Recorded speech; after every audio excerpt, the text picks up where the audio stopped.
Thank you, Mr. Bridenstine. Thank you, Mr. Chairman. Thank you, General Jacoby and General Kelly, for your testimony today. I'm a Navy pilot. I've spent a lot of my time deployed to the Southern Command, the forward operating locations that we have in El Salvador, Colombia, Curacao. I've spent many months on watch at the Joint Interagency Task Force South. I've seen firsthand how wonderful the intelligence that we get coming from Southcom is. I've also been excessively frustrated when we get such great intelligence from people who are taking great risk upon themselves. We get phenomenal intelligence, and this is not, it doesn't come easy, but it comes. And when it comes, I fly an aircraft called an E-2 Hawkeye. It's one of those intelligence surveillance reconnaissance aircraft that you talked about, General Kelly, that we don't have enough of. Interestingly, my squadron has been cut in March of 2013, and so it doesn't exist as an asset or a resource in this fight. But even when it did exist, we would get the intelligence, we would see the target, we would make every effort to track and interdict the target, and over and over and over again, the endgame assets were not available. The Coast Guard cutters that you talk about, the Navy cruisers that could carry helicopters, put a Coast Guard law enforcement detachment on those ships. Even though they're DoD assets, you can put law enforcement detachments on those assets to avoid the posse comitatus challenges.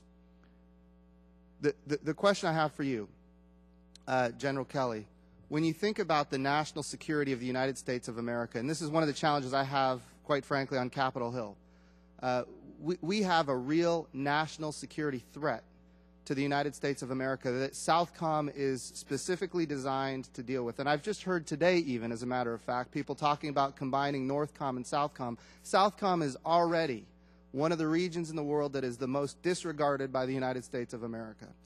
And that needs to change. When you talk about the integration of transnational criminal organizations with leftist totalitarian governments, and now the integration of terrorist organizations in the Middle East, this is a real national security threat for the United States of America. General Kelly, I was wondering if you could take a minute and talk about some of these challenges. I don't guess I could say it any better than you just said it, Congressman. But specifically on the integration in the endgame piece, you're right. We have phenomenally good intelligence. We watch it come out of all over Latin America. The good news is now more and more and more we have partners, and again I would say Colombia, Panama, and some of the other countries that are in real crisis, by the way, in the northern part of Central America, that are in the fight with us. So they're getting more and more. But the frustrating thing is you're right. I mean, about 75% of it that we watch, we can't touch. We only really engage about 25% of it. I keep saying this, but it's very, very important. No violence to speak of. They stop, we board, we get 5 tons, and we take them and arrest them, and they go into the U.S. legal justice system. When it gets ashore and comes into the United States, the distribution system is just an amazing thing. And these cartels are just not, south of the border. They manage the distribution within the United States. We estimate there's about 1,200 retail outlets, if you will, that these cartels control all over the United States.